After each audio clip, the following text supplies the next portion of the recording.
Bueno, pues estamos en vivo con el gran periodista argentino Sebastián Salgado. Vamos a tratar de analizar en una primera fase los resultados, pues yo digo, muy sorprendentes que pasa el resultado, ¿no? Más que los resultados.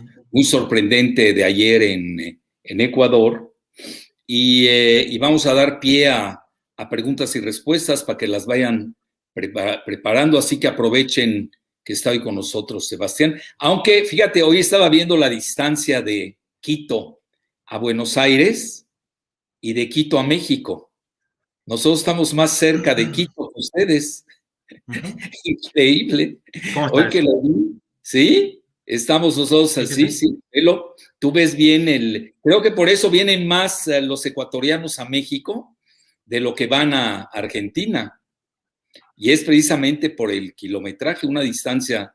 Puede ser, sí. Sí. No, pues ahí cualquiera lo puede googlear, ¿no? Pones distancia Quito, México y Quito, Buenos Aires, y ahí sale. Sobre todo en avión, ¿no? En Argentina es casi 4 horas y media el vuelo, si no 5, hasta 6 estaba viendo, depende de qué línea tomes, ¿no? Y con México son 3 horas y media. Me llamó mucho la atención, ¿eh? Bueno, dicho Sí. esto, sí, sí. Y obviamente como lo es, acuérdense que como soy geopolitólogo, y, aunque sea amateur, yo veo mucho las cuestiones geográficas, me gusta, porque eso te da mucha pauta a entender eh, interacciones. Por ejemplo, Quito está más cerca de Bogotá que lo está de Lima, Perú. Y eso va a tener influencia ahorita en lo que vamos a decir, porque Claro. obviamente el programa es netamente geopolítico. Vamos a ver las consecuencias geopolíticas del resultado de ayer. Bueno, dicho esto, ya entremos en tema. Yo voy a hacer mi crítica muy fuerte de cómo se dejó vencer Andrés Arauz. Estaba escrito en el muro la victoria, se le fue de las manos y ahora lo voy a decir, y además con datos duros. Y luego cómo pudo ganar Lazo, que estaba, eh, pues sabía que iba a perder, todas las encuestas daban por perdedor a Lazo, aunque apretadas unas, otras, como todo, ¿no? Y cómo es que pudo revertir una diferencia de 13 puntos, que parece es la primera que se da en la historia en Ecuador. Bueno, ya es el triunfador, ya lo aceptó Arauz y nosotros pues vamos a ver ahora las consecuencias, no vamos a ver hacia atrás, pero sí vislumbrar lo que fue a mi juicio. Cometieron dos gravísimos errores la gente de Andrés Arauz, bueno, y hoy lo están pagando. Aunque, curiosamente, Sebastián, la configuración de la Cámara de Diputados tiene la mayoría el partido UNES, que es el de Correa y el de Andrés Arauz. Eso es importante señalarlo. Y no así el partido que ganó la elección presidencial tiene el peor número de asambleístas en la Cámara. Fíjate qué paradoja. Yo cuando me puse a ver hoy leí mucho, leí muchísimo. Obviamente la prensa interna de ellos, ya no leí la de Sudamérica porque tú es el que nos vas a ilustrar, pero estaba viendo a los británicos, a Bloomberg sobre todo, estaba feliz, Financial Times estaba feliz también, y también a los rusos, sobre todo Russia Today y Sputnik, ¿no? ¿Qué decían al respecto? Bueno, entonces, para mí, te doy de inmediato mi conclusión, fue una elección caótica, así. El resultado fue caótico y vamos a tener un país en caos. Ese es mi pronóstico. Bueno, adelante, ¿tú cómo viste la elección de ayer, Sebastián? Sí, bueno, doctor, primero agradeciéndole la oportunidad de poder charlar y debatir un poco temas relacionados con nuestra región. Siempre un honor tener presencia en los espacios que usted está generando. Y para mí realmente fue una sorpresa, creo que igual que para la mayoría de la gente. Desde hace algún tiempo no tenemos una confianza extrema en las encuestadoras, pero esta vez realmente, cambiaron diametralmente el resultado que prácticamente todos habían anunciado. Yo sí encuentro 2 o 3 puntos que me gustaría comentarle, que siento que el candidato Arauz no supo aprovechar en el contexto de campaña, para empezar a hablar en específico. Uno de ellos creo que está relacionado con que no supo leer el levantamiento indígena de octubre del 2019, que fue extremadamente importante, que puso en jaque al gobierno de Lenín Moreno y que evidentemente la gente cercana al presidente Correas no tomaron en la dimensión correcta, podríamos decir, lo que eso significó. Hasta cierto punto, incluso el expresidente Correas realizó algunas declaraciones por redes sociales, en Twitter específicamente, diciendo que por qué si habían llegado hasta determinado punto no habían llegado al derrocamiento total de Lenín Moreno, cuando en realidad quienes estaban al frente de esos movimientos eran jóvenes de los movimientos indígenas que no respondían necesariamente al movimiento de Rafael Correa. Entonces, ahí se genera una brecha que ya existía desde antes, que las relaciones entre los movimientos indígenas y el presidente Correas no habían sido sencillas, se habían tenido denuncias de represiones en algunas zonas y demás. Todo esto acarrea conjuntamente la agenda medioambiental. Recordemos que Yacu Pérez, que pertenece a la CONAIE, a la Confederación Indígena del Ecuador, que tienen esta herramienta política que se llama Pachacuti, utilizó el tema del agua como una plataforma de campaña extremadamente importante. Y esa agenda ambientalista siento que Arauz no la supo dimensionar en el contexto que tenía esta elección y también la dejó pasar. Y la tercera, que me parece también muy importante, doctor, es que el candidato Lasso, hay que tener en cuenta que pertenece al Opus Dei, ¿sí? Es un supernumerario, es un agente, podríamos decir, un miembro supernumerario del Opus Dei. Y esto conlleva una visión específica que sin necesidad de conocerlo demasiado, sin haber leído el libro que escribió, Carta a mis hijos, nos damos cuenta de cuál es el pensamiento de un hombre que viene de una familia con 11 hermanos, ¿sí? Que son características, ¿no?, de las familias del Opus Dei, y que necesariamente va a estar en contra de la agenda del aborto en toda Latinoamérica. Entonces, el candidato Arauz, que pudo haber aprovechado esta instalación del tema del aborto en América Latina, si no supo tomar la decisión de decir, bueno, yo voy a promover este debate en el Congreso y que sea el Congreso quien decida si en el Ecuador se va a legalizar o no el aborto. Muy por el contrario, tímidamente, lo que decía el candidato Arauz era que él estaba de acuerdo en la despenalización del aborto solamente en caso de violaciones. Con lo cual, evidentemente, eso demuestra una agenda que en el contexto actual se acerca demasiado a estar en contra de la legalización total del aborto. Bueno, esa parte al final ya no te escuché, Sebastián, porque está fallando la grabación. No sé, a ver, ve tu conexión. Bueno, yo voy rápido a decir mi punto de vista. El primer error de Arauz fue que se olvidó que era millennial, tiene 36 años. Y Lasso, que sabía que tenía las encuestas en contra, pues fue muy atrevido al final y lanzó, y hoy me llamó la atención, a sus 65 años, algo que acabo de leer en el Financial Times, que obviamente estaban fascinados con Lasso, ¿no? Nada más el título del Financial Times hoy decía, ganó el multimillonario banquero, pues cómo no, es el periódico de los globalistas, nada más con ese título, ¿no? Y luego tú ves Bloomberg, pues fascinado, muestran hasta una curva, cómo los bonos ecuatorianos de deuda que se habían desplomado, hoy ganaron casi 75 centavos, que es muchísimo, ¿eh? Fue así fue exponencial el alza. Eso es lo que les importa, ¿eh?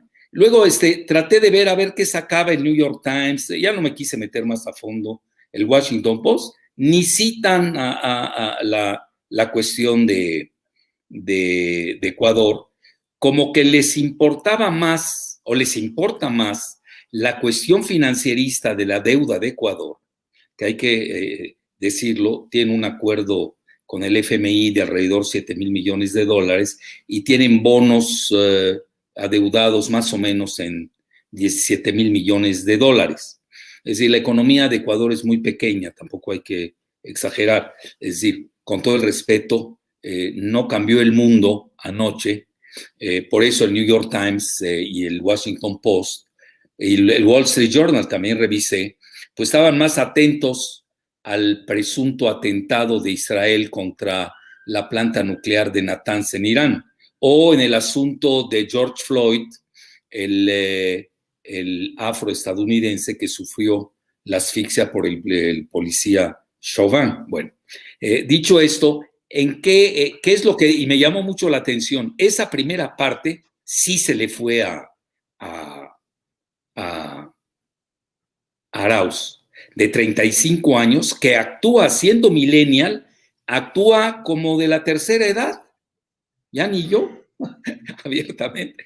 Y Lazo, en forma grotesca, siendo un conservador, banquero, lo que acabas tú de señalar de Opus Dei, etcétera, con 65 años de edad, lanza una campaña en TikTok. Escucha bien, te vas a ir de espaldas. Agárrate la silla mejor, Sebastián, eso lo acaba de escribir el Financial Times.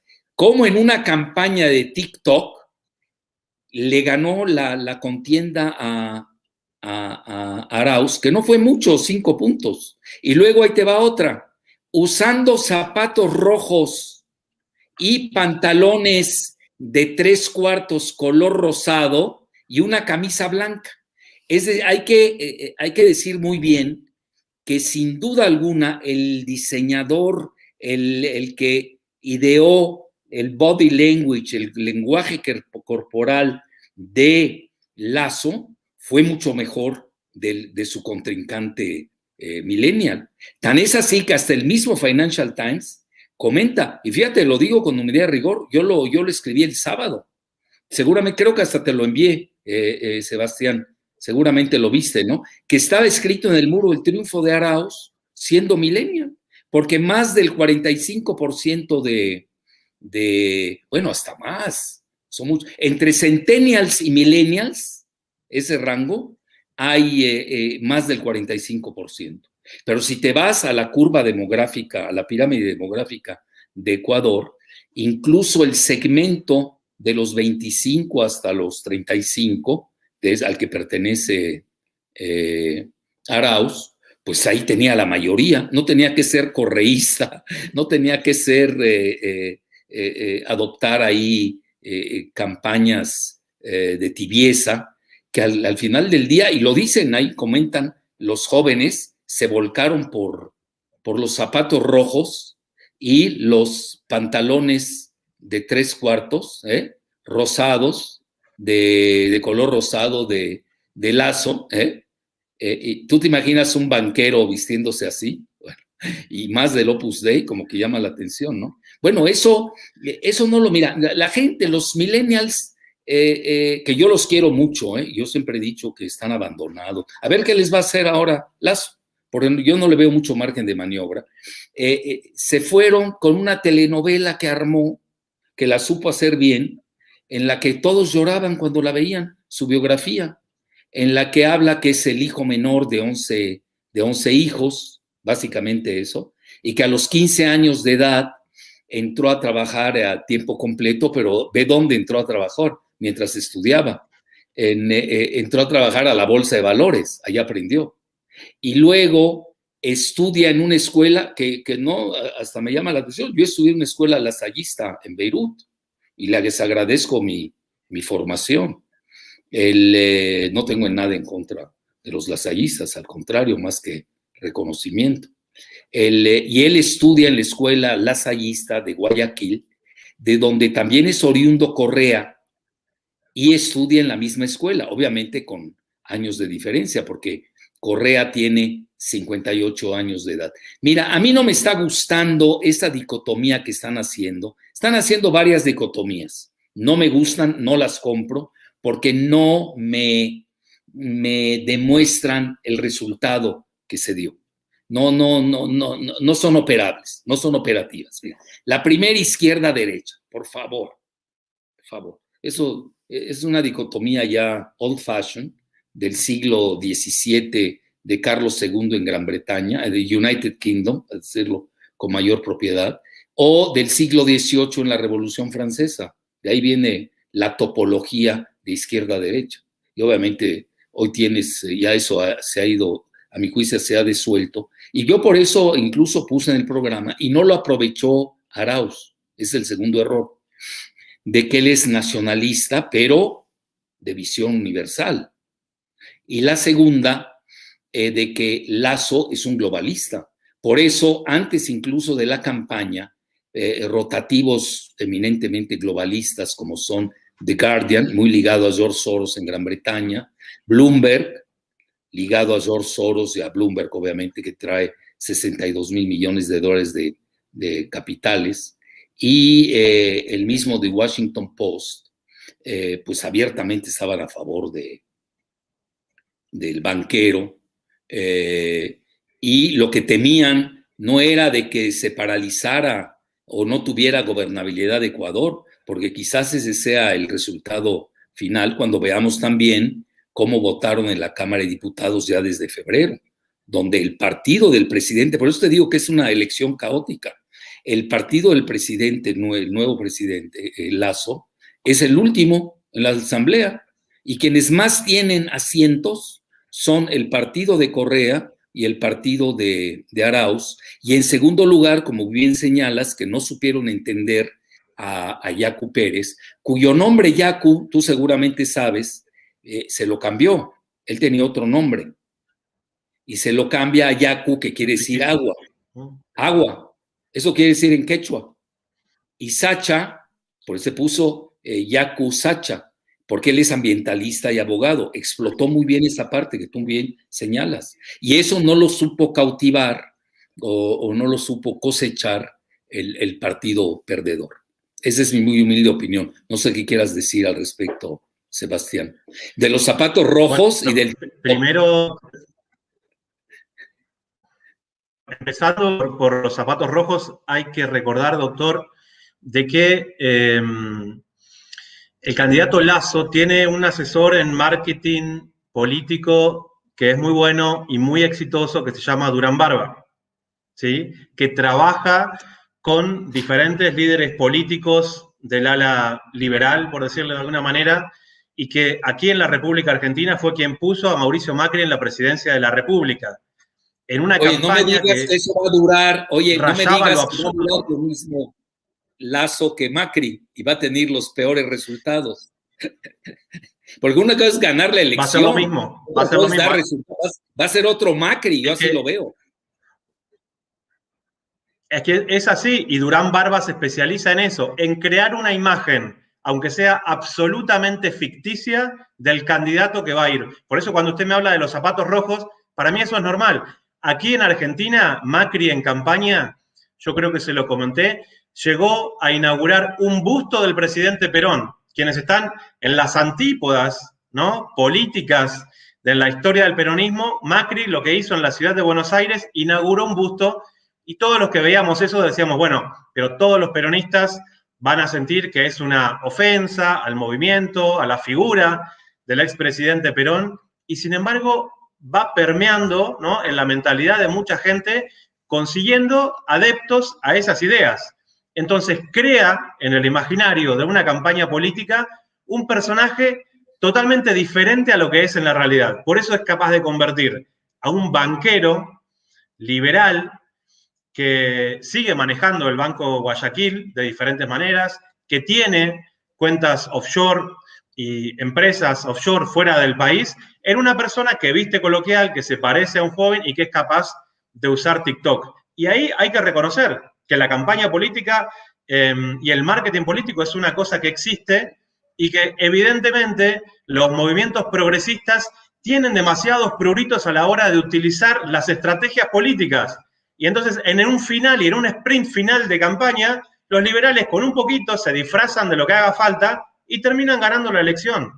Porque yo tuve la posibilidad de hablar con gente de Arauz que estuvo como veedores oficiales en las mesas y les dije, ¿hubo algún indicio de fraude? ¿Saben de algo? Me dijeron, no, Sebastián, perdimos la elección.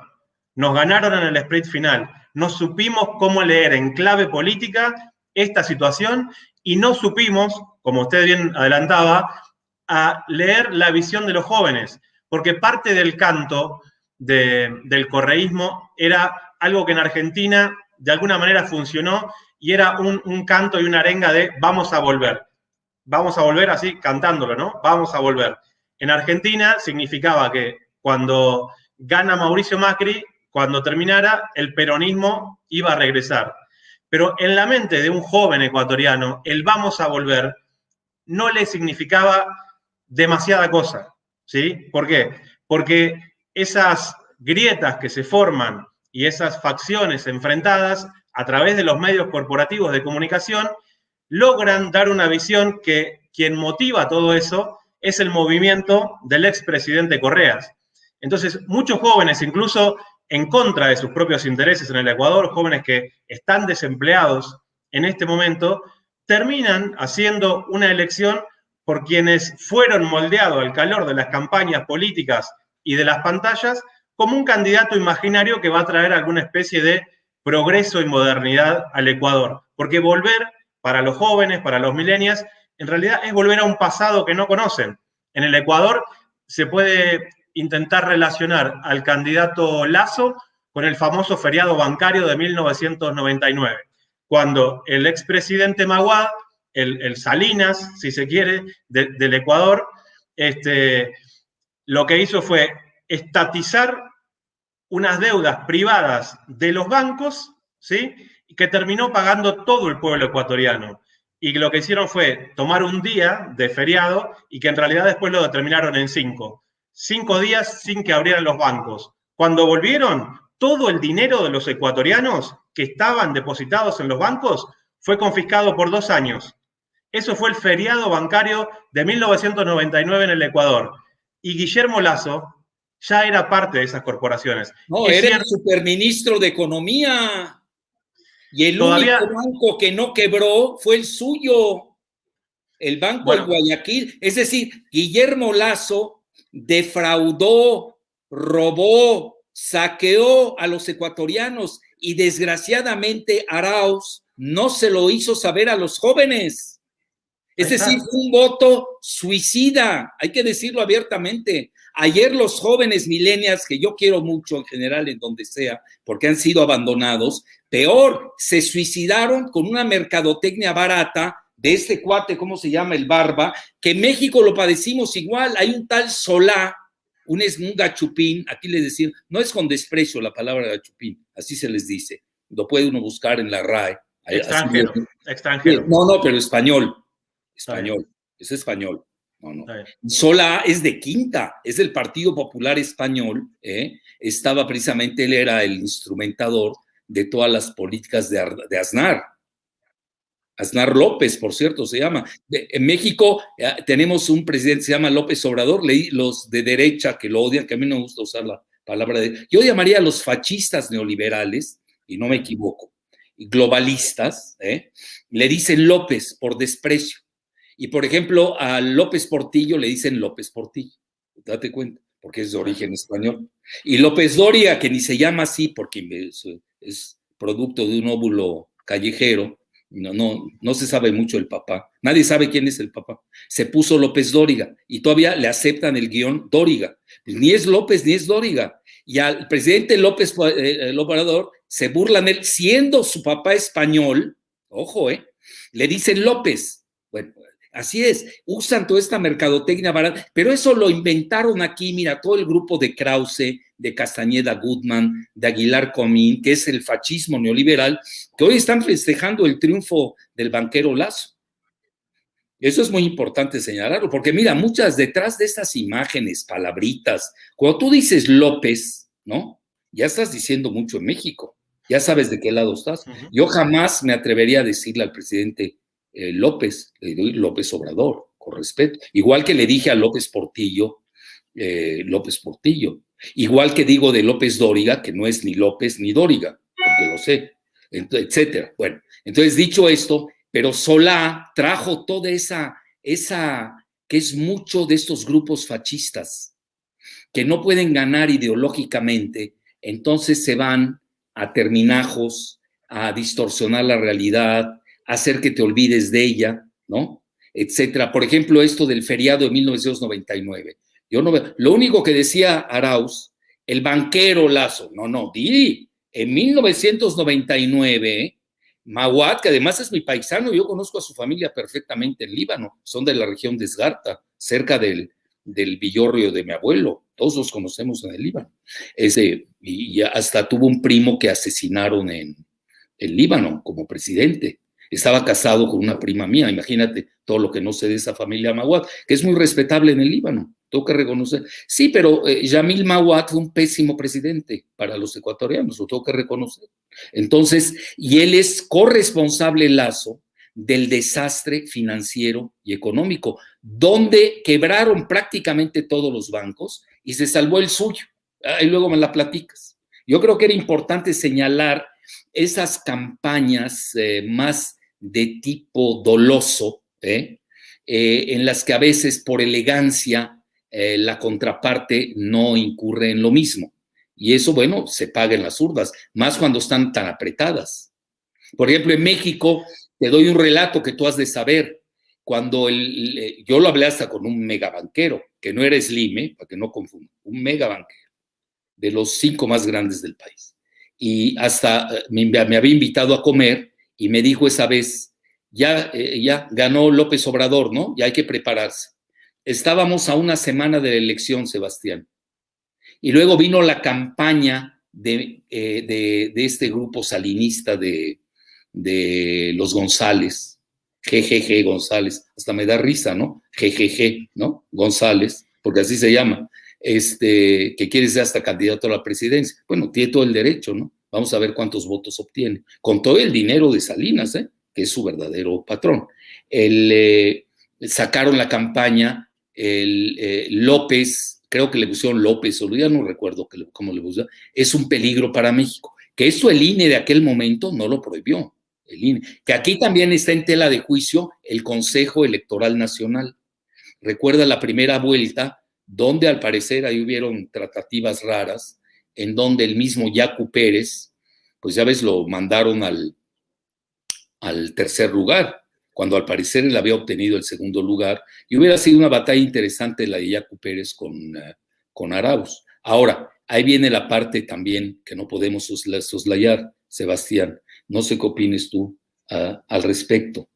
¿Cómo ves la geopolítica con este resultado, la geopolítica sudamericana, con este resultado de ayer en Ecuador? Bueno, empezando con un resumen, creo que el Ecuador está a punto de convertirse, sobre todo con la ley de defensa de la dolarización que van a mantener con el presidente Lasso, en el próximo centro de lavado internacional en Sudamérica. Ecuador, lamentablemente, no tiene una serie de regulaciones que estén a la altura de la situación que están viviendo. Entonces, teniendo al dólar como moneda corriente y teniendo una dictadura de banqueros, como ya llevan bastante tiempo, evidentemente el Ecuador se va a prestar para eso, para que capitales externos lleguen sin declarar absolutamente nada al Ecuador y se convierta en un gran centro de lavado, porque esa es la esencia del banquero Lasso. Él es un gran lavador, esa es su especialidad. Oye, Lenín Moreno también fue un gran lavador con sus hijas, salió en el Belice Papers, y luego ve la desinformación. Yo cuando leía y ponían que Lenín Moreno es correísta, bueno, fue correísta y lo traicionó, y luego se volvió neoliberal. Y luego fue el gran pérfido que libra al gran comunicador Julian Assange, se lo libra a las autoridades británicas. Oye, ya nada más con esto un joven en Ecuador, yo no sé cómo pudo haber votado por Lasso, lo digo abiertamente, ¿eh? Digo, pues yo, lo que hizo Julian Assange es un héroe mítico ya de la comunicación del siglo XXI. Entonces, fíjate cómo son cuando Lenín Moreno se volvió el más neoliberal que puede haber. Y Lenín Moreno, además,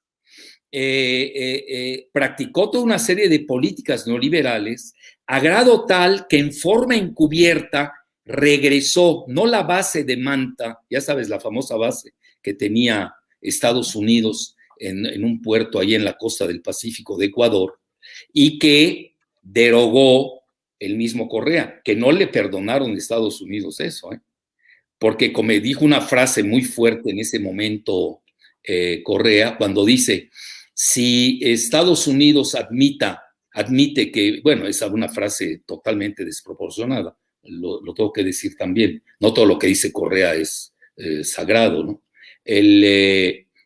Incluso aquí en México cometió un grave error, yo se lo reclamé a mis amigos ecuatorianos, se vino a meter ya casi dando el dedazo quién va a ser la persona, la próxima persona elegida para la presidencia. Lo hizo hace un año.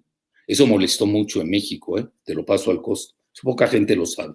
Entonces hay cosas de Correa que son loables y hay otras que dices, oye, relájate, ¿no? No te metas en los asuntos ajenos, menos los de México, pues nosotros tampoco nos metemos en los de Ecuador, menos a nivel presidencial. Entonces, en ese momento dice una frase que ahí yo creo que perdió la gracia con Estados Unidos, que mucho tiene que ver también esto. Tú te habrás dado cuenta que el FMI está feliz con la elección de Lasso, tan fascinados hoy. El primero que le habló hablando de la cuestión del lavado a Lasso fue el presidente de Uruguay, que tú sabes, Montevideo es el centro del lavado sudamericano por antonomasia. Van a ser socios ahora. Acá se Pou con Lasso. No, seguro le dijo, oye, no te lleves todo, ¿no? Ahí me dejas tantito aquí en Uruguay. Me vas a sacar los clientes, le va a decir. Bueno, y luego, regresando a la frase para no desviarme, ya ves, me critican los seguidores, tienen razón. Aquí aceptamos todas las críticas mientras sean amables, ¿no? Si nos ponemos a insultar, pues yo también sé insultar. A mí me matan de risa, te insulto, pues le devuelves el insulto, yo no sé qué, y además a ver quién gana en esas contiendas. Entonces le dice algo fuerte a mi juicio, desplazado totalmente. Dice, a ver si Estados Unidos acepta que Ecuador tenga una base militar en Miami, entonces yo voy a aceptar la base militar de Estados Unidos en Manta. Bueno, dije, ay. Y luego te acordarás que hubo una secretaria o ministra de defensa, no sé cómo les llaman, en Ecuador, que se cayó el avión. ¿Te acuerdas de ese evento o no? Tú tienes mejor memoria que yo, Sebastián. Entonces sí quería decir estas consideraciones, sobre todo lo que acabas de manejar. Entonces yo te preguntaré, ¿viste el Consejo Nacional Electoral, que es el equivalente al INE de México? Mira, en México teníamos un IFE que manejaba un tal, es antimexicano totalmente, Woldenberg Karakovsky. Bueno, sabes que aparecieron los nombres, todos nuestros nombres. Lo que en México no tenemos un buen sistema de justicia para meter demandas como se hacen en Estados Unidos, en Europa. A ver, ¿por qué tienen que aparecer mis datos que yo le di al IFE? Tienen que aparecer con el FBI en Miami y con el hermano de Baby Bush, Jeb Bush, que era gobernador en Florida, en una empresa que se llama Choice Point. Porque esa base de datos tiene precio. ¿Cómo? Porque esa base de datos de todos los habitantes de México tiene precio. Y el Woldenberg Karakovsky se lava las manos y te inventan que se los robó un policía. Este señor debe estar en la cárcel. Por favor. ¿Qué sabe hacer un policía con esos datos cuando el cuñado de Karakovsky, Woldenberg Karakovsky, es un libro célebre, no lo estoy inventando, pues ahí venía, incluso lo sacó Réseau Voltaire de Francia, pues era Bacardi, era una empresa de la CIA. ¿Sí sabes eso, Sebastián? Esos son Lo había datos escuchado, muy sí. fuertes. Entonces ahí Sí. tienes tú, imagínate los datos de los mexicanos con Waldemar Karakowski, aparecieron en Choice Point, ya los tenía el FBI y ya los tenía Jeb Bush. Bueno, y aquí nadie tocó el tema. Vea qué grado el IFE tuvo, es tan pestilente el asunto del IFE con este señor antimexicano que tuvieron que cambiar su nombre a INE. Poca gente sabe por qué se cambió a INE. No, si no era por gusto. Y ahora tenemos el mismo esquema con que de nueva cuenta sigue controlando al nuevo INE el mismo Karakowski, perdón, Waldemar Karakowski, junto a otro antimexicano llamado Murayama. Ve, puro nombre mexicano te estoy dando. Bueno, Murayama, y luego con el pelele de ellos que se llama Lorenzo Córdoba, cuando su padre y un servidor fuimos cofundadores de Morena. Eso poca gente lo sabe. El padre de Lorenzo era de primera, ¿eh? Y hoy él es un mercenario, ¿no? Él es un preanista de quinta, pues, velo, toda su actuación. Oye, imagínate un árbitro en una final de fútbol que se carga con el dueño del equipo y los apostadores, ¿no? Bueno, ya para dejarlo ahí. No sé qué quieras decir al respecto ya para entrar de lleno a la geopolítica, mi querido Sí, Sebastián. bueno, hay 2 o 3 cosas, doctor. Es interesante, ya que hablaba en términos geopolíticos y bases, es cierto lo que usted decía de la base de Manta, pero ahora el presidente Lasso ha redoblado la apuesta y ha entregado lo que es el inicio de una base militar estadounidense en la isla de Galápagos. Uf, Y eso no se está manejando. sí, Están los indicios cierto. de lo que es Pobres el tortugas, principio ¿no? de una Oye, construcción. pobres tortugas en Galápagos. Pobre tortuga, pobre lagarto, pobre todos, pobres ecuatorianos. A ver cómo va a Usted, votar Yuko Pérez en la Cámara, a ver que sea consistente y congruente cuando quiera Lazo imponer esa situación. es así, usted que le gustaban las distancias, yo estuve midiendo y si no me fallan los cálculos, las Islas Galápagos están más cerca de México que de Ecuador. Bueno, y Interesante.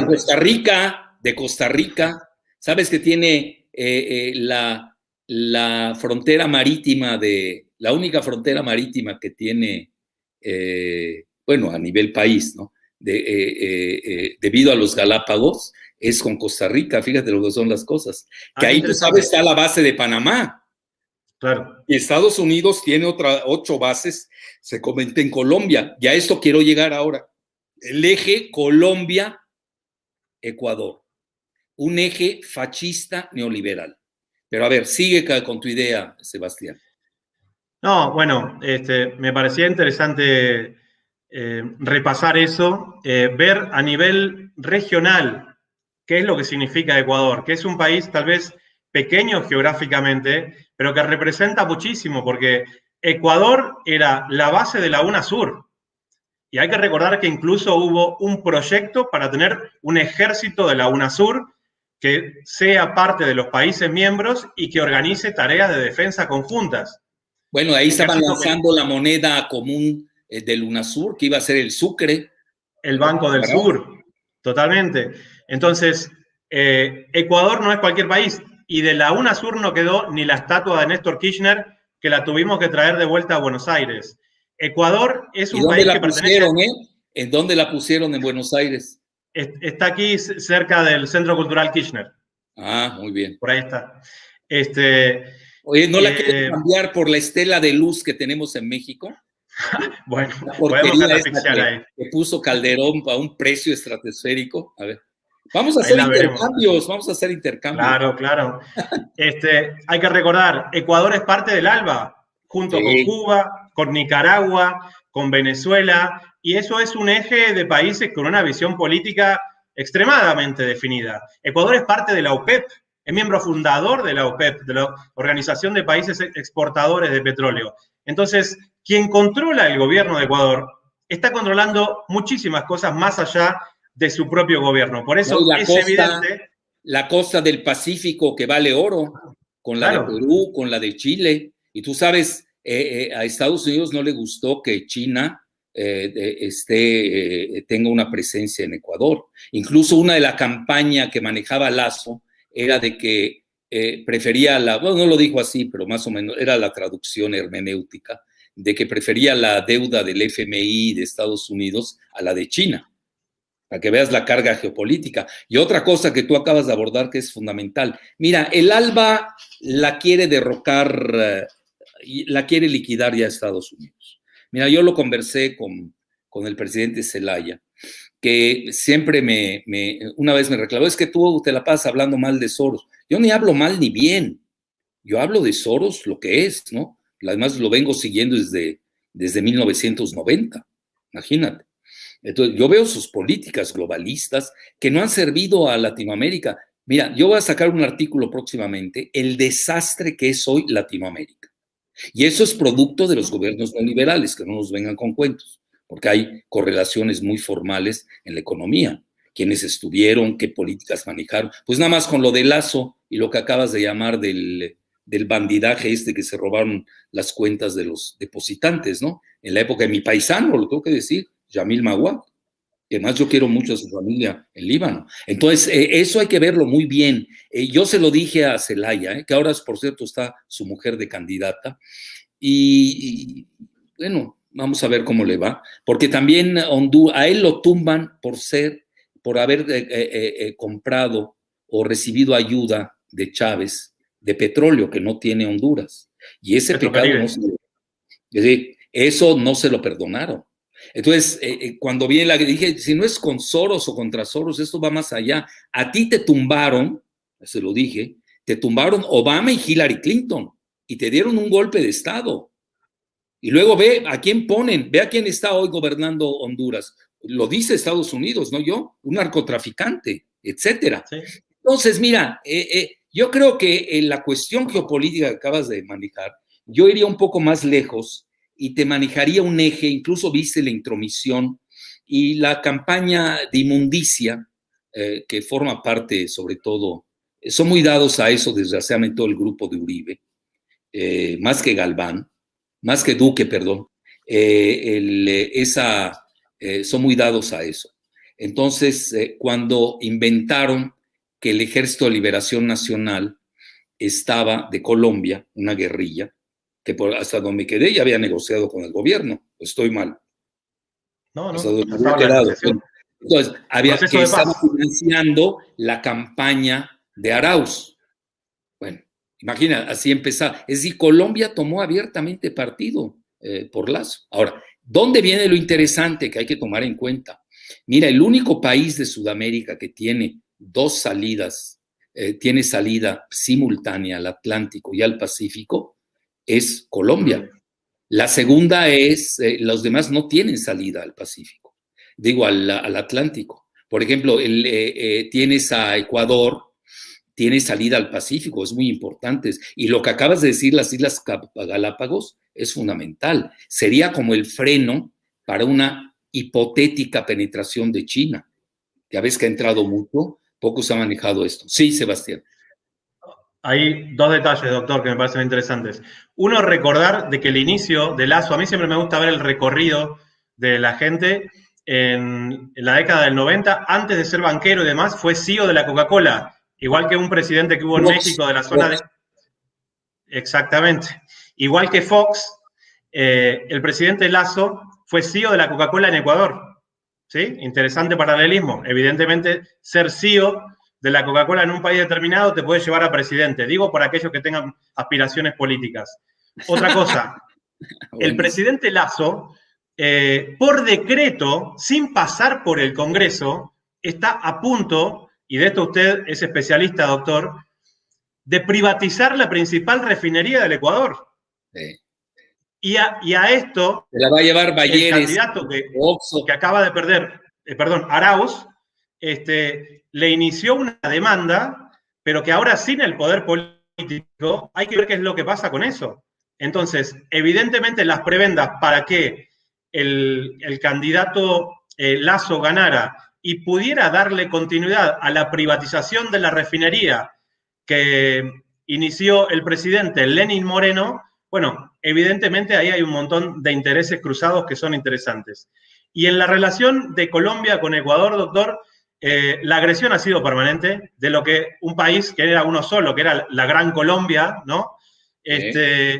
Tenemos que recordar, yo creo, en este contexto, usted mencionaba a Uribe, yo recuerdo su ministro de Defensa cuando era el ahora expresidente Santos, en lo que fue Premio la Nobel de la masacre de Paz. Sucumbíos. Hazme el favor. Premio Nobel de la Paz. Ahí me la platicas. Doctor, ¿recuerda usted la masacre de Sucumbíos, donde desde la base militar de Manta, los Estados Unidos acribilló a un grupo de la FARC, entre ellos Raúl Reyes, y asesinaron a 4 estudiantes mexicanos del POLI, del Instituto Politécnico Nacional y de la UNAM, que a mí en ese momento me llamó mucho la atención la actitud distante, ¿no? No solamente del gobierno, sino de la sociedad mexicana, y a la cual sobrevivió Lucía Moret. Usted se acordará de esa situación. Sí, Eso fue un acto de guerra determinado de Colombia hacia el Ecuador, que en ese momento, evidentemente, el presidente de Ecuador no quiso contestar en los mismos términos. Pero la agresividad de Colombia, trabajada a partir de las 7 bases estadounidenses que tiene en su territorio, evidentemente se parece cada vez más al Israel sudamericano, que lo único que hace es exportar guerra hacia los países vecinos y obviamente hacia el interior de su propia población, que tiene en su territorio la mayor cantidad de desplazados en un solo país del mundo. Hay más colombianos desplazados que sirios desplazados en este momento. Y esas son las consecuencias de la política de Uribe. Sí, y otra cosa, hay de 2 a 3 millones de ecuatorianos que salieron de Ecuador debido a Lazo, cuando era superministro de Economía, no ministro, superministro de Economía, con Yamil Maguad. Eso no hay que perder de vista. Bueno, yo creo que ya vamos a... ¿quieres agregar algo? Yo nada más diría esto para que veas que a mí no me están cuadrando los datos.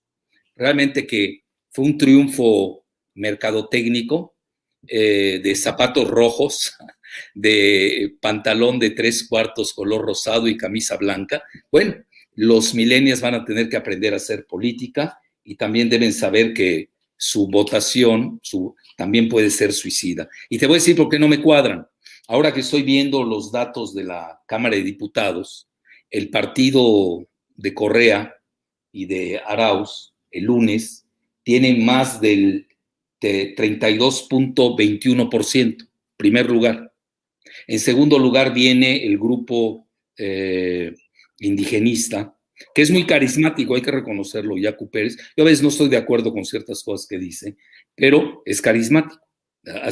Supo manejar su elección, y yo creo que sí le ganó la elección a Lazo en la primera vuelta, pero tú sabes que hay tratativas tras bambalinas, y los algoritmos también juegan, sobre todo cuando están en manos del INE mexicano o del Consejo Electoral Nacional de Ecuador, que dejó mucho que desear, que además está controlado por la gente de Lazo y de Lenín Moreno. Eso no hay que perderlo de vista. Pero ahí viene lo más interesante: este partido indigenista tiene 16.31%.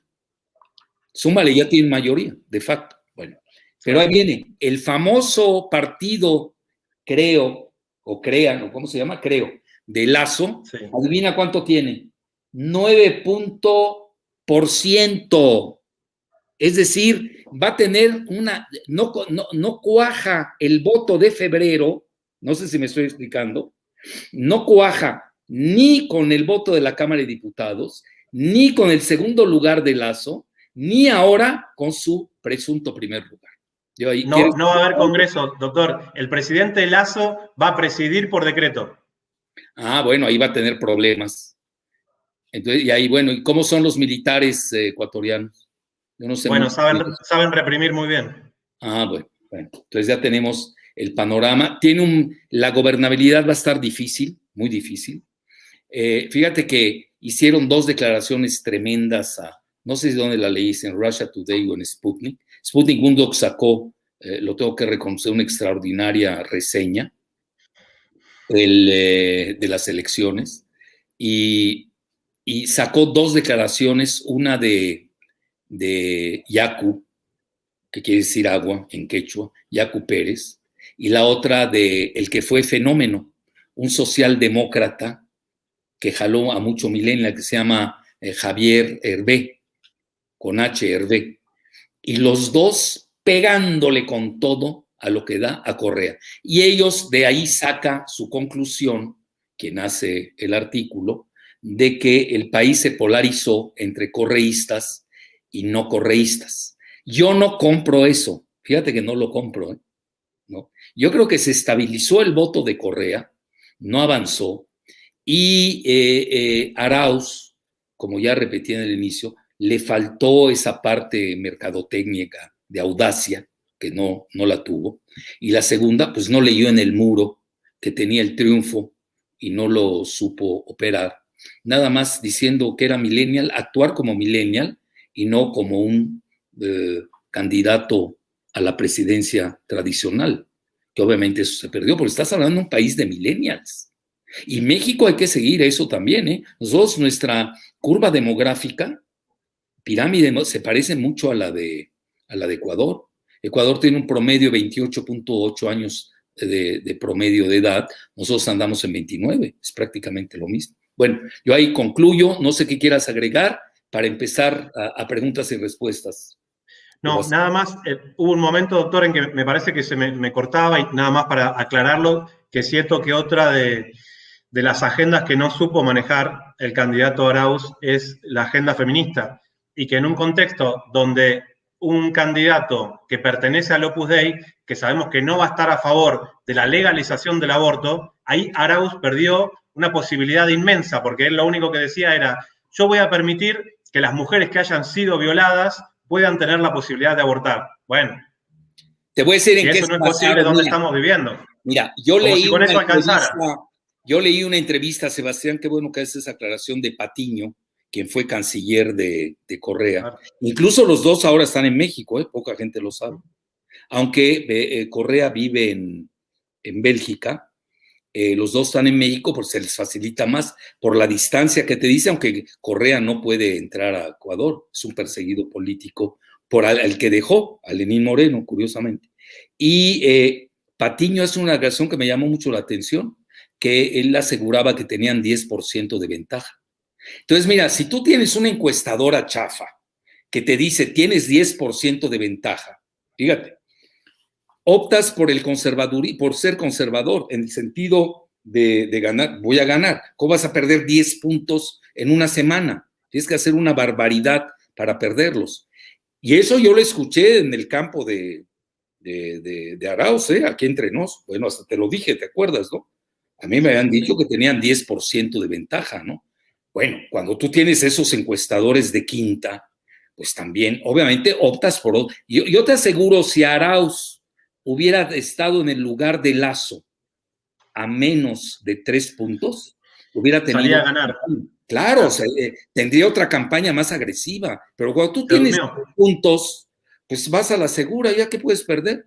Esto habla que sus operadores políticos, sobre todo sus encuestadores, son de undécima, te lo digo abiertamente. Bueno, ya con esto quedamos. Giselita, pasemos a preguntas y respuestas, que esto ya está más candente que los volcanes de Ecuador y los Galápagos. Ok, hubo muchas preguntas. Una de las preguntas interesantes es, en un mundo que tiende a la desglobalización, ¿qué probabilidad de éxito tiene el proyecto globalista de Lasso? Excelente pregunta. A ver, Sebastián. Es rápida, nula. Bueno, a mí Lasso no me parece un banquero globalista. Una persona que pertenece al Opus Dei están en contra del globalismo. Por ejemplo, las personas que pertenecen al Opus Dei en Estados Unidos, ¿quién querían que gane? ¿Trump o Biden, que era católico? Preferían que gane Trump, porque siempre podemos decir, la gente que pertenece al Opus Dei tiene una agenda en contra de los demócratas. Y en este contexto, para mí, sirve la correlación de fuerzas para decir que Lasso es un banquero liberal, pero no globalista. Desde mi percepción, yo así lo veo. Bueno, mira, tienes razón en lo que es el Opus Dei, que también es una organización transnacional, Digo, no hay que perderse. Pero, Digo, doctor, cuando decimos globalistas, decimos Soros. Cuando decimos sí, globalistas, decimos Soros. Sí. Y Por el eso Opus Dei estaban, y Soros no se tocan. bueno, pero tampoco se matan, ¿eh? No los veo que se peguen, ¿eh? No los veo. Mira, una cosa es la visión de Estados Unidos, que nos guste o no, pues controla a Lazo, ¿no? O sea, Lazo es una pulga, con todo mi respeto para las pulgas. Lo tienen totalmente controlado. Un banquero donde seguramente, si no se porta bien, le sacan todos los expedientes que tú ya conoces, del offshore, ya sabes cómo son. Ve el mismo Pinochet. Cuando Pinochet no se portó bien con la venta del cobre, lo recordarás, porque para los militares el cobre significa hacer artillería y hacer cañones, esa parte no la cedió Pinochet y le sacaron todos sus trapos sucios. Yo me acuerdo perfecto eso. Si no mal me acuerdo, en un banco de Washington, el Rick Bank con doble G, si no mal acuerdo. Pues es muy fácil encontrarlo. Hoy cualquiera con Google lo puede encontrar. Yo no uso ni teleprompter, nada más uso mi memoria que ya empieza, bueno, todavía no, está muy bien, lo tengo que reconocer, pero a lo que voy es, sí, mira, él es un pobre instrumento de los banqueros desde 1999. El Banco de Guayaquil es el principal de Ecuador, prácticamente intocable. No lo tocó ni Correa, que era de Guayaquil, por cierto, ¿eh? A veces nos olvida esa parte. Hay una mafia de Guayaquil, ¿eh? Ahora de Guayaquil es la ciudad más importante, yo la conozco muy bien. Es la ciudad más importante de Ecuador, tiene 3 millones de habitantes. Luego viene Quito con 2 millones. Bueno, imagínate, Arao, siendo de Quito, estaba obteniendo más votos Lazo en Quito. Yo entiendo que en Guayaquil no, porque siempre hay el factor provincial, nos guste o no, eso es normal en una elección. Entonces, mira, yo al ver el festejo de Bloomberg, que es aliado de Soros, velo hoy, ahí está, festejando, felices, cómo subieron los bonos ecuatorianos, el festejo de Financial Times, es muy ligado a la banca Rothschild y a George Soros, pues digo, me vas a decir, si alguien es globalista, es Lazo, y se va a olvidar del Opus Dei y es capaz de olvidar hasta de Cristo y la Virgen María. Perdóname. Bueno, esa es muy buena pregunta. Yo sí veo a nivel regional tiene un grave problema. No veo que el triunfo sea determinante. Sí veo que avanza el eje fascista neoliberal de Colombia a Ecuador. Eso sí lo noto. Vamos a esperar el resultado de la elección presidencial en Perú. También te voy a invitar que me hagas el favor y el honor de participar. Vamos a esperar eso. Pero mira, quienes marcan la pauta en Latinoamérica, tampoco hay que perder la cabeza. Esto, mira, a todos los niveles. Primer lugar, Brasil. Y lo puedes ver en el Producto Interno Bruto, y es muy sencillo. Segundo lugar, México. También hay categorías en Latinoamérica, lo digo respetuosamente. Y en tercer lugar viene Argentina. Y ya los demás vienes de 36, creo, países de Latinoamérica y el Caribe. En segundo lugar, ya viene ahí en ese mismo nivel, más o menos, ha subido mucho Colombia, fíjate lo que son las cosas, ¿eh? Dejando atrás a Venezuela, a Perú, a Chile, pero están más o menos en el mismo nivel, y ese sería el tercer nivel. Y el cuarto nivel, con 100,000 millones de dólares de Producto Interno Bruto, vendría a Ecuador, que viene siendo el 8% del Producto Interno Bruto actualizado al día de hoy de México. Es decir, también hay que ver las proporciones. Aunque quiera hacer Lazo, no sé, ¿qué quiera hacer? El Rothschild Caribe o del Pacífico o de Sudamérica, o el Soros o el Bloomberg, no le alcanza, mi querido. Acuérdate que un esclavo, un vasallo, no dejan de ser eso.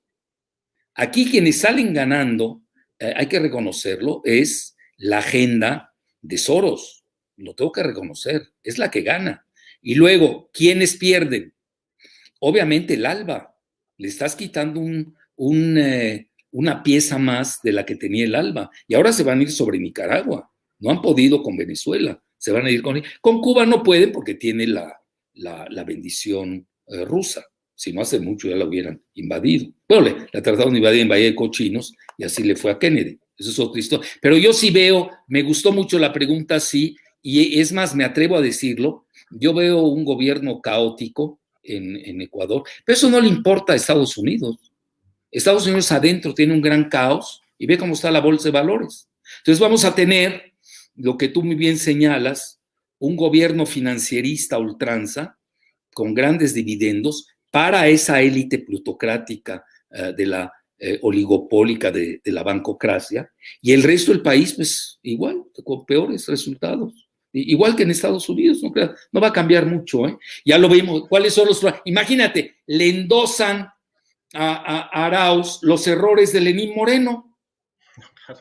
Pues es absurdo. Quienes votaron así, bueno, no tienen idea en qué vía láctea andan. Te lo digo abiertamente. Bueno, eso habla de que no supieron también manejar su mensaje político, no es la gente de Arauz, hay que reconocerlo. Mira, uno tiene que ser muy autocrítico para no volver a cometer los mismos errores. Ahora, ve qué pasó en Argentina. Tuviste un Macri, este es otro Macri. Yo veo a Lasso como una mezcla de Rothschild o Soros de rancho, así lo veo, con Uribe, muy fascista en el fondo. Así lo veo, en realidad. Y con un Calderón mexicano.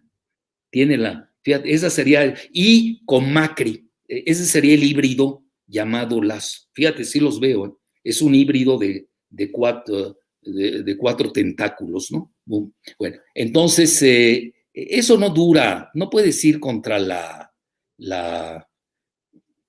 los oleajes que se están dando. Entonces, cuando yo te decía el primer nivel, mira, ya que México tiene un gobierno progresista, Argentina tiene un gobierno progresista, Bolsonaro se está desplomando, estamos viendo el retorno de Lula o de uno de sus sucesores, etc. Son los grandes, los que marcan la agenda de Latinoamérica. Ecuador, con todo mi respeto, no marca agenda. Lo único que sirve es para dar bases a Estados Unidos, para dañar precisamente a quienes están creciendo. Tú que has manejado mucho lo que quieren meter a Argentina a la extra OTAN, tú manejas mucho esos temas, pero ese es tema de otra. Yo quiero más preguntas. Venga, Giselita. Sí, otra pregunta. ¿Qué papel han jugado las ONGs de Estados Unidos para derribar al correísmo? A ver, Santiago. Sí, yo creo que han jugado un papel muy fuerte. ONGs vinculadas a servicios de inteligencia que, sobre todo, podríamos percibir que han penetrado los movimientos indigenistas, ¿no? Por eso Yacu Pérez, como usted bien decía, ese no es un nombre, este es un elemento de laboratorio, él puede viajar por todo el mundo y cuando llega lo que hace es atacar quirúrgicamente al presidente Correas por cosas de su gobierno e incluso endosándole cuestiones de Lenín Moreno. Me parece evidente que ahí hay una preparación, que hay ONGs que están trabajando y financiando a un cierto sector, tal vez no de toda la CONAIE, ¿sí? Pero sí del movimiento Pachacuti, que es el ala electoralista, podríamos decir, de la CONAIE. Y me parece que a todas luces eso queda bastante claro. Si bien las organizaciones, digamos, pueden tener diferentes visiones políticas, me parece que en este caso, a todas luces, esta telaraña de ONGs que financian desde los Estados Unidos y desde diferentes centros de poder, todas operan y repercuten en contra de la visión progresista que ha intentado imponer el expresidente Correa. Muy bien. Otra pregunta. Sí. ¿Cuáles serán las privatizaciones de Lasso? Esta viene concatenada con otras. ¿Cómo quedaría el sector minero? Y otra pregunta, ¿Lasso privatizará la banca estatal? A ver, Sebastián. Bueno, me parece que la primera privatización ya se la deja en bandeja a Lenín Moreno con la privatización de la refinería. Yacu Pérez está intentando con estas cantidad de voces que le dan a partir de estas ONGs financieristas. Hablaba él en el momento de que se cotizaba el agua en bolsa, Yacu Pérez empezó a decir, dice, bueno, podríamos exportar agua en barriles, ¿no? Imponiendo una agenda tal vez de privatización del agua para nada inocente, me parece. Y la banca, evidentemente, el Ecuador, más allá de que la privaticen oficialmente, se queda sin Banco Central, porque al Estado mismo no le va a quedar ningún poder de decisión, desde la misma hora de que van a mantener el dólar como moneda oficial, ¿no? Entonces, la realidad es que la economía ecuatoriana pasa a ser como una especie de sucursal estadounidense donde el poder de acción es prácticamente nulo. Oye, pero aquí se van a molestar en Panamá, ¿eh? Le están compitiendo. ¿Sabes por qué? Ya viene la competencia, ¿no? Bueno, sí, 108 bancos, etc. Bueno, ya no quiero abrir esas llagas. Yo rápido contesto eso, va a privatizar lo que le dejen y le ordenen. Y aquí vamos a ver la congruencia y consistencia de Yacu Pérez, porque él está en contra de la minería. Incluso dices que están socavando a la, ¿cómo le llaman? Pachamama, ¿no? Pachamama, ¿no? Algo así. El término que se usa en Perú. La madre tierra, la Pachamama. Sí, la madre, la Pachamama. Vamos a ver cuando venga porque ahora viene el auge de las materias primas y los minerales. Ahí vamos a ver al verdadero Yacu Pérez, si es un verdadero luchador social que defiende a los indígenas, quizás que le falta la dimensión universal, ¿no? Y regional. Es muy respetable lo que hace él, a mi juicio. O vamos a ver a un verdadero simulador cuyos titiriteros pues están en Londres, en la City y en Wall Street. Muy bien. ¿Qué sigue, Giselita? Sí, otra pregunta referente a eso. ¿Cómo sería el papel de la oposición correísta en la era de Lazo? A ver, Sebastián. Bueno, primero hacer consenso, ¿no? Que les ha costado muchísimo. Me parece que ahí tienen un gran trabajo y un desafío. Primero, para no desfallecer. Segundo, por encontrar nuevos liderazgos. Me parece que este binomio a favor y en contra de Correas les puede resultar contraproducente. Arauz parecía un líder, pero que evidentemente le falta un poquito de carisma o madurez política a la hora de enfrentar estos momentos de campaña, como veníamos hablando. Pero lo cierto es que hace falta una coalición de movimientos progresistas y de centroizquierda que repercutan en una nueva fuerza política donde los liderazgos no se le digan todo absolutamente que sí. Por decir todo absolutamente que sí, recordemos que fue el propio expresidente Correa quien dijo que Lenín Moreno era el candidato de este movimiento. Y ahora, después, los ecuatorianos tuvieron que padecerlo durante 4 años. Entonces, claro, tal vez lo hizo con muy buena intención y fue engañado. Pero a la hora de confiar, como cualquier persona que se siente engañada, bueno, la próxima vez va a volver a dudar. Por eso creo que los candidatos de las fuerzas correístas tendrían que salir de elecciones que tal vez tengan mayor participación. O internas verdaderas, ¿no? Claro. Eso también, Bueno, la siguiente, Giselita.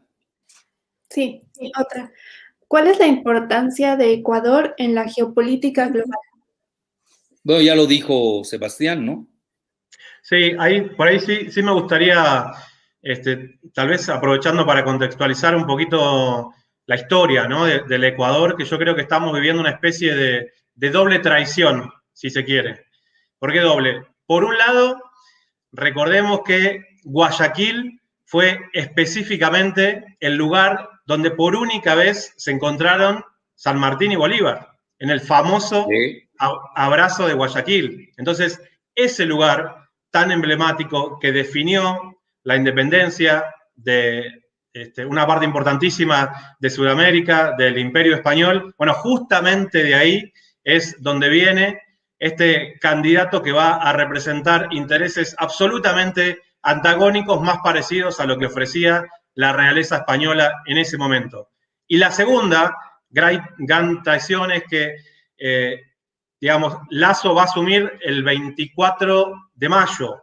¿Por qué el 24 de mayo? Porque es el aniversario de la batalla de Pichincha. La batalla de Pichincha fue específicamente la batalla más importante que le dio ya lo que sería la independencia definitiva al Ecuador, o que pasaba de esa manera a ser parte de la Gran Colombia. Entonces, el próximo 24 de mayo, que se cumplen 199 años de la batalla de Pichincha, encarnada por el mariscal Sucre, acompañada por el gran Félix de Olazábal, comandante argentino, en cuya batalla murieron aproximadamente 100 argentinos para defender la independencia del Ecuador. Bueno, cuando se cumplen 199 años, ese mismo día asume un gobierno como este que estamos viviendo. Oye, y ve la historia al revés, como ahora tenemos el eje Colombia-Ecuador, un eje fascista neoliberal. Así es. A contracorriente de la historia, de su propia historia. Bueno, es la historia que quieren imponer desde fuera, ¿no? Por eso yo veo muchas cosas caóticas adentro. A mí hay muchas cosas que no me cuajan cuando uno las ve. Y yo creo por eso de ahí la manera muy conservadora de haber actuado en la elección de Arauz. Estaba seguro del 10%, dice ya, ¿qué puede pasar? Y bueno, pasó. La siguiente, por favor. Sí, otra pregunta. ¿Cómo se puede impulsar el desarrollo de Ecuador? ¿Desde una agenda de derecha o con una agenda de izquierda? A ver, Sebastián. No, bueno, cada vez hablamos más, digo, de que por ahí esos términos pseudobinarios ya van quedando un poco desfasados, ¿no? Para este mundo que estamos viviendo. Hablamos un poco más por ahí de nacionalistas y globalistas y un poco este debate. Lo cierto es que si identificamos a la izquierda como fuerzas progresistas, evidentemente son esos los movimientos políticos y sociales que tienen una base popular, ¿sí? Y sin una base y un sustento popular, el Ecuador ni ningún país pueden salir adelante. Lo único que han dejado los gobiernos liberales, neoliberales, actualmente globalistas o como quieran llamarlo, son representación y aspiraciones que nunca llegan al bienestar de la gente. Eso se ve representado en derechos vulnerados, se ve representado en promesas incumplidas, y por eso, evidentemente, lo que viene de ahora en adelante en Ecuador es un panorama extremadamente triste para una parte importantísima de la población, para su gran mayoría. Yo le agregaría con mucha ingobernabilidad. Por eso ahí va a ser determinante el papel del ejército, que voy a empezar a preguntar en mis contactos de Ecuador cómo se mueven, ¿no? Que si son nacionalistas o de plano ya. Imagínate con un banquero, fíjate el ejemplo para Latinoamérica, los banqueros son los que han despedazado al planeta, hasta Estados Unidos, hay libros. Te dicen, a ver, el 1% gobierna Estados Unidos y el 99% fue dejado atrás, etcétera. Un banquero, doctor, sí, sin título universitario. Hay que recordar que Lasso terminó apenas la preparatoria y que después él, empíricamente, porque tenía un cuñado que lo metió dentro del Banco Guayaquil, fue empoderándose, haciendo negocios, fue presidente de la Asociación de Bancos del Ecuador, y desde esa perspectiva él fue haciendo y amasando su pequeña fortuna, pero no es una persona de estudio, no es una persona que traiga detrás de sí la reflexión académica. Entonces, cuando pensamos en la figura de Lenín Moreno, de Guillermo Lasso, no tenemos que pensar en la visión de un estadista. Yo diría que tenemos que pensar más en la visión de una persona que apuesta a la banca como puede apostar al casino. Y fíjate, algo interesante, Arauz es economista, se formó en Estados Unidos incluso, y estudió en México. Claro. Gran parte hizo estudios financieros en la UNAM, etcétera. Bueno, es otro tema. La siguiente, dos más, Giselita, y nos vamos. Ok. Pues ya se cansó Sebastián. No, aquí estamos. Bueno, a ver. Una más. ¿Existe un verdadero movimiento latinoamericano que recupere el poder como respuesta al poder que busca ejercer Rusia, China y Estados Unidos en la región? A ver, Esteban. A ver si entendí la pregunta. Si existe en Latinoamérica un poder que contrarreste la injerencia de Rusia, China y Estados Unidos. Yo creo que latinoamericano. Ninguno.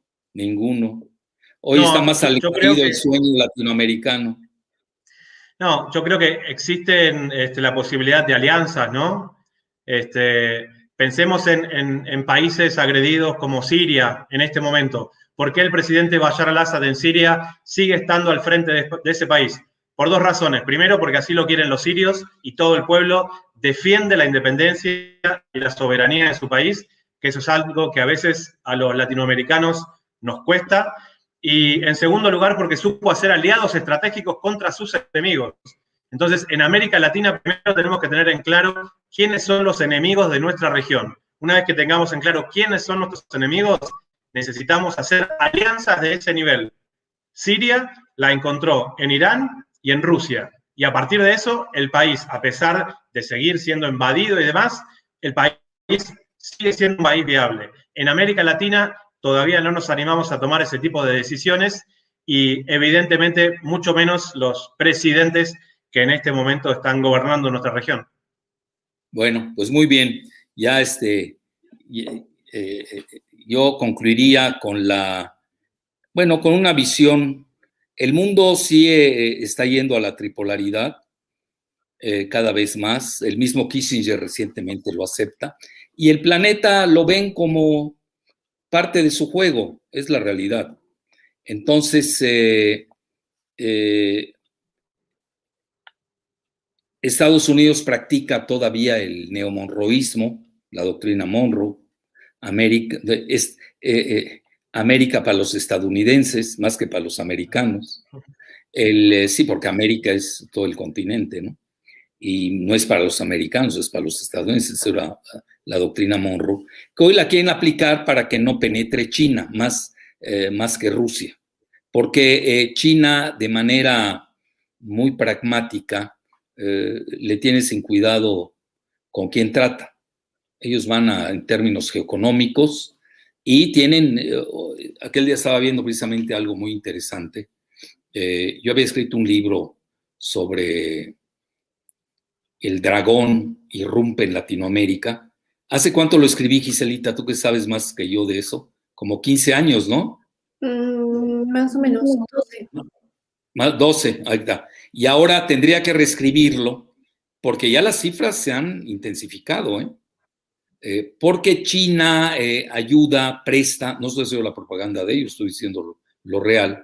Hay proyectos y no cobra intereses tan salvajes. El FMI, el Banco Mundial, pues vean, abiertamente tienen a Latinoamérica en desastre. Hoy estaba viendo yo las cifras del PIB. Realmente me fui de espaldas, realmente me asusté. Cómo Latinoamérica fue destruida por el neoliberalismo global. Entonces, yo concluyo con esta frase, los zapatos rojos, el pantalón a 3/4 que usó, de color rosado que usó Lazo y su camisa blanca, no creo que opaquen o eclipsen o empalidezcan la triste realidad que está viviendo en general toda Latinoamérica, precisamente por haber seguido el famoso decálogo del consenso de Washington, que no dio ningún resultado, pero que sí benefició a la banca de Wall Street y de la City en Londres. Hasta la próxima. Muchas gracias, Sebastián, la gozamos mucho. Sabes de Sudamérica, vamos a aprovechar tus conocimientos la próxima vez con la elección en Perú. Será un gusto, muchas gracias. Gracias, encantado. Hasta la próxima.